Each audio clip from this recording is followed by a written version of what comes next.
Tout à l'heure, j'étais en train de me poser la question, est-ce que c'est rentable pour moi d'acheter une deuxième caméra, sachant que quand j'ai besoin d'une deuxième, je peux la louer dans une société de location. Et je me suis dit, combien est-ce que ça coûte d'avoir une seconde caméra? Et vous allez voir qu'en fait, ça coûte bien plus cher que ce qu'on croit, parce que premièrement, il faut acheter le boîtier nu, mais il faut également acheter l'objectif, la carte SD, un deuxième trépied, une cage, un écran de monitoring.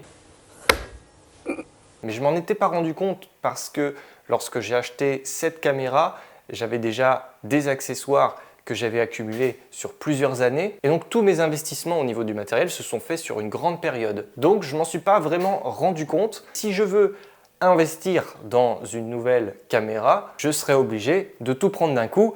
Et là, ça commence à piquer sévère, sachant que je suis encore micro-entrepreneur et donc la TVA, je suis obligé de la payer plein pot. Contrairement à une société qui a une TVA déductible, moi, c'est pas le cas. Et donc j'ai calculé pour une Sony FX3, il me faudra donc 3300 € donc pour la caméra. Pour l'objectif, on va arrondir à 1500-1700 €. Pour la cage, environ 110 €. Un trépied, on va dire 150 €. Une carte SD avec une grande capacité et aussi un bon débit, 230 €. On est sur un total d'environ 5360 €. J'ai oublié de compter l'écran de monitoring qui pour moi fait partie des indispensables, pas pour tout le monde, je le sais. On arriverait presque à 6000 €, à savoir pratiquement le double du prix de la caméra sans objectif, sans accessoires, sans rien. Donc le fait d'avoir une deuxième caméra coûterait en moyenne 6000 €. Donc on est sur un investissement qui coûte le prix d'une voiture d'occasion en bon état.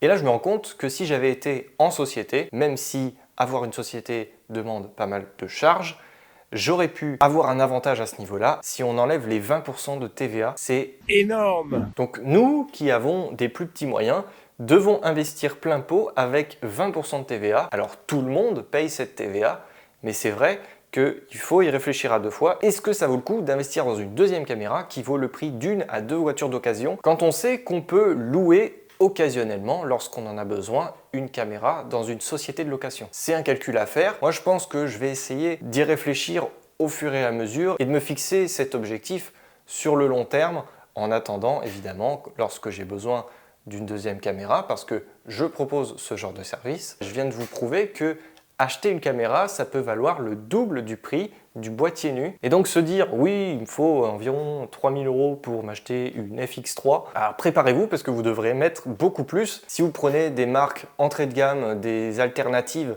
vous pouvez vous en sortir pour un petit peu moins. Là, j'ai vraiment voulu faire une estimation approximative de ce que ça pourrait coûter si je décidais aujourd'hui de investir dans une deuxième caméra. Alors, je vous le dis tout de suite, ce ne sera pas aujourd'hui.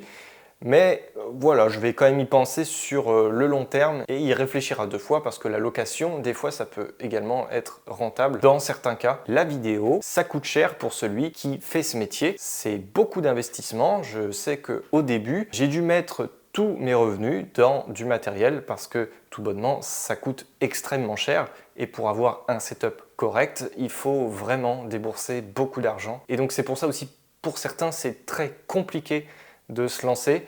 J'avais la chance personnellement d'avoir investi dans du matériel avant et de faire des vidéos depuis assez longtemps, donc j'avais déjà une base.